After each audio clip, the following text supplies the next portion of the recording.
Oke, Assalamualaikum warahmatullahi wabarakatuh. Salam Om Swastiastu, Namo Buddhaya dan Salam Kebajikan. Sebelumnya, perkenalkan, nama saya Maulana Muhammad Haris. Saya dari Universitas Diponegoro pada program studi Teknologi Rekayasa Otomasi dengan identitas mahasiswa saya 4004 032 4650 101. Nah, hari ini saya akan menjelaskan materi protokol lagi pada sistem tertanam atau sistem embedded. Ya, di sini saya ingin membahas lanjutannya. Sebelumnya kan saya sudah bahas I2C, sekarang saya bahas SPI. SPI atau Serial Peripheral Interface. Oke, di sini saya bahas seperti sebelumnya, saya bahas materinya dulu secara umum, terus menjelaskan apa yang dosen saya perintahkan untuk saya coba gitu. Nah, ya intinya saya bakal bahas serial peripheral interface inilah. Terus kita lanjut aja. Aduh, putih ya. Ya udah deh, ntar saya bacain. Oke, di yang kedua itu kita bakal bahas tiga macam peripheral. Ada sebelumnya UART, I2C, dan SPI. Nah, apa sih bedanya? Nah, di sini itu ada perbedaan, beberapa perbedaan. Pertama, UART itu pakai dua pin, TX sama RX. Kalau I2C, dia pakai dua pin juga, SPA sama SCL.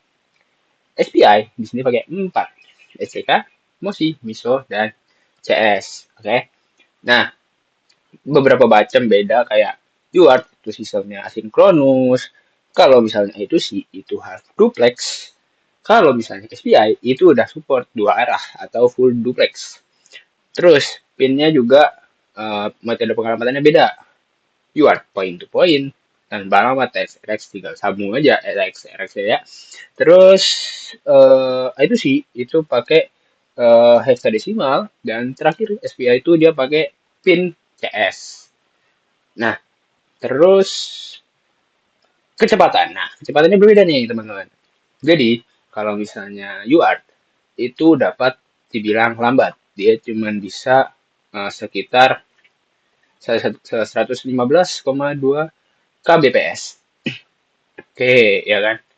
Nah, eh, ya dia masih agak lambat. Terus, kenapa? Soalnya dia masih pakai baut thread yang konvensional, bahasanya gitu. Nah, itu sih, itu udah lebih efisien lagi, karena dia udah pakai dua kabel, cuma dua kabel aja, dan udah nawarin lebih tinggi.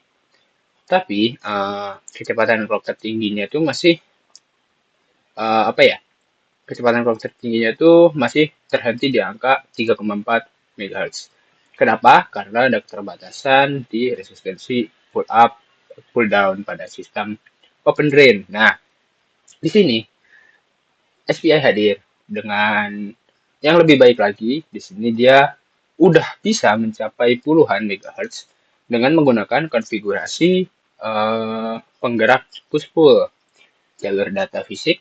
Jadi mampu dipicu secara lebih cepat lah hingga puluhan megahertz secara murni tanpa hambatan distorsi gelombang parasitik. Ya. Nah, lebih hebatnya lagi ya itu dia udah support full duplex atau dua arah secara stimulan gitu kan. Nah, jadi kalau misalnya project yang dipakai itu butuh visualisasi real time, dia langsung kirim-kirim atau loading data yang berkapasitas besar, itu bisa dianjurkan pakai SPI. Wait, bener kan ini? Nah, sekarang kita bahas anatomi kabel, 4 kabel ya. Di sini pakai 4 kabel kalau SPI. Yang pertama ada STK atau serial clock, yaitu sinyal data generator yang dihasilkan oleh master untuk mensinkronisasi pengiriman data byte. Oke, jadi intinya tuh STK atau serial clock itu jantung sinkronisasi, di mana sinyal data generator itu dipicu secara mutlak oleh perangkat master untuk nentuin kapan data bit harus geser keluar atau ditarik masuk gitu. Nah, yang kedua ada MOSI, master out, slave in. Nah, jadi ini jalur khusus untuk mengirimkan data serial dari master ke peripheral. Makanya, master out dia ngeluarin terus slave in-nya yang slave-nya atau peripheralnya yang nerima lah, dia bantu ini tuh jalan transmisi data master ke slave gitu. Yang ketiga itu ada MISO. Nah, MISO itu kebalikannya, master in, slave out. Nah, ini jalan khusus dari peripheral atau slave-nya ini itu menuju ke master, ngirim ke master. Dan terakhir ada CS atau SS. CS itu chip select. Nah, itu sinyal aktif low ya, satu untuk memilih perangkat eh, apa ya, perangkat target itu yang mau diajak untuk komunikasi gitu. Jadi kalau misalnya ditarik ke logika tegangan nol nih, low, perangkat dari perang yang ditargetkan itu akan bangunlah siap gitu untuk melayani transmisi atau instruksi dari master. Sementara CS dari perang lain yang ditarik ke logika high atau misal 3,3 volt gitu kan, akan tetap tidur atau dia tuh bakal ngabaikan data itu soalnya bukan dia penerimanya gitu. Ya intinya begitu. Lanjut, kita bahas ke Shift Register. Bagaimana data mengalir dalam kabel-kabel tersebut? Nah, konsepnya itu bukan kayak pengiriman linear, melainkan menggunakan mekanisme pergeseran ya teman. Jadi ini kan apa ya? Nih ada dua wadah ya kan. Dua wadah ini dia punya data, 8 biner, 8 data ya. Nah, setiap kali denyut sinyal apa namanya? Denyut sinyal dari clock STK itu berdetak, satu bit itu data bakal kalau satu bit data terluar ini dia bakal menuju ke gerbang MOSI. Nah, untuk mengirimkannya ke ini slave register, slotnya register dari slave. Nah, pada detik mikro yang sama, satu bit data dari slave digeser keluar melalui gerbang MISO. Nah, untuk mengisi kekosongan slot register di master. Nah, pertukaran ini tuh terjadi secara stimulan dan sinkron tanpa waktu tunggu atau jeda gitu, jeda protokol atau bisa disebut overhead gitu. Nah, inilah alasan kenapa komunikasi SPI itu dapat berjalan efisien dan sangat stabil hingga kecepatannya tuh megahertz. Ini gitu. Ya, oke, lanjut aja. Independency and daisy chain. Oke. Nah, saat misalnya kita mau integrasi lebih dari satu peripheral, kita dapat punya dua pilihan. Ada pada apa namanya konfigurasi topologi sirkuit lah bahasanya gitu. Nah, topologi yang pertama itu adalah slave mode atau ya ini, standar gitu. Ini metode yang paling stabil dan direkomendasikan secara industri. Seluruh peripheral dia bakal bagi jalur busnya SCK MOSI MISO yang sama, namun masing-masing perangkat dikendalikan oleh pin CS fisik yang terpisah pada microcontroller. Topologi yang kedua itu ada namanya daisy chain. Nah, daisy chain atau seri. Nah, topologi daisy chain ini itu mode di mana pin output MISO dan perangkat pertama yang bertindak sebagai input bagi perangkat kedua secara seri. Metode ini tuh hemat, hemat alokasi pin I/O-nya, pin input output apa on off yaitu pada microcontroller. Nah, namun dari hasil pengujian teknis yang mendalam, konfigurasi daisy chain ini gagal total malah jika diterapkan pada modul penyimpanan eksternal berkapasitas besar seperti micro SD, karak ya sebagainya lah. Karena arsitektur controller internalnya tuh nggak mendukung adanya pertukaran berantai. Ini begitu. Oke, terus kita bakal bahas ISP. ISP ya. Oke, mari kita informasikan konsep tersebut ke ISP. Ya, secara internal chip silicon ISP itu sudah dibekali beberapa peripheral untuk controller SPI. Bagi kita selaku pengembang itu terdapat dua bus utama yang dapat dipetakan langsung ke pin fisik GPIO, yaitu HSPI dan VSPI. Secara bawaan, apabila kita menggunakan pustaka standar kayak Arduino, standar Arduino, compiler itu bakal mengarahkan seluruh konfigurasi pada pin-pin bus VSPI. Nah, konfigurasi default ini dengan pin FSPI itu adalah SCK dipasukkan di GPIO 8, GPIO 18. MOSI itu bisa di GPIO 23, MISO di GPIO 19, dan CS dialokasikan ke GPIO nomor 5, GPIO 5. Dengan memahami pemetaan itu, pendasaran itu bisa meminimalisir pelabelan pinout fisik saat melakukan ya proses-proses perakitan gitu kan. Oke, terus kalau misalnya kita pakai TFT gimana? Nah, TFT itu kan juga SPI ya. TFT itu ada 3 catatan penting kalau di sini tuh. Pertama, modul TFT itu beroperasi murni pada logika 3,3 volt.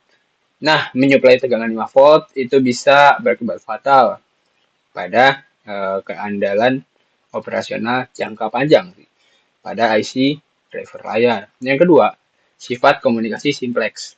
Karena kita hanya perlu ngirim data gambar ke layar tanpa perlu mengirim menerima sinyal balik, umpan balik gitu. Jadi pin MISO pada 18 pada ESP sama sekali nggak perlu dipakai. Soalnya kita nggak perlu timbal baliknya itu. Itu bisa hemat lagi pinnya, soalnya kosong. Ketiga, di luar protokol SPI, kita bisa membutuhkan 2 pin tambahan untuk kontrol data atau komen atau DC ya, untuk membedakan antara instruksi kontrol pixel dan pengiriman warna. Oke, oke. Anatomi penyimpanan sistem. Kalau misal kita pakai FAT16 SD card gitu. Nah, di sini sebelum kita itu ya kalau udah dirakit bla bla bla bla. Nah, kita bisa menstrukturkan datanya di dalam sistem FAT16 atau 32. Nah, dalam memori sektor penyimpanan ini nih, itu tuh dimulai dari 0 atau boot sektor. Nah, menyimpan konfigurasi master itu diikuti oleh FAT region dengan tabel peta lokasi, root directory untuk mendata, katalog nama bekas, hingga data region sebagai tempat penyimpanan aktual dari berkas log sensor kita gitu. Pakai root directory itu udah mendata.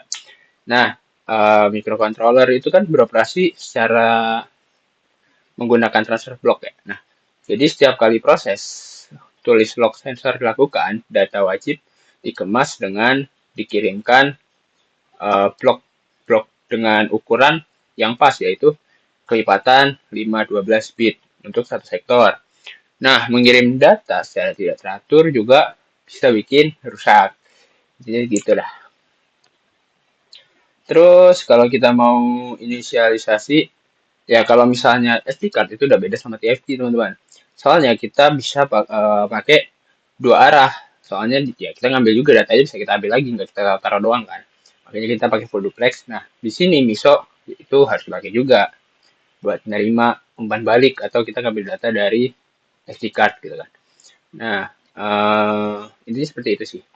Itulah. Terus kronologi handshake.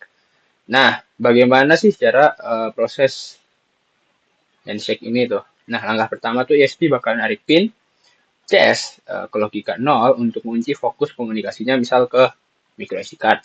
Langkah kedua, microcontroller bakal ngirim instruksi reset melalui pin MOSI untuk menonaktifkan mode bawaan SD card.